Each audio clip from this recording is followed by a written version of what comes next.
خواهشی که خیلی میخوام از همه شما بپرسم، از اهل توحید، فقط از اهل توحید، که در حق من و دیگر برادرای اهل سنت دعا بکنید که ثابت قدم نگاه بدارد. برادر عزیزم، ثابت قدم نگاه بدارد که این خیلی، این سبحان الله، دعوتی که به منهج پیامبر صلی الله علیه و سلم است. خود شما میبینید که پیامبر صلی الله علیه و سلم چگونه اذیت کشیده بودند.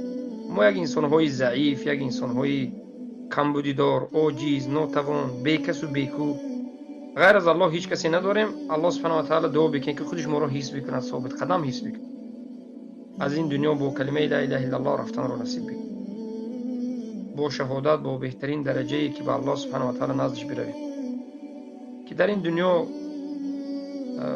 ما هیچی نمیخواهیم بجز ایمان، سربلندی، بجز اهل عالمون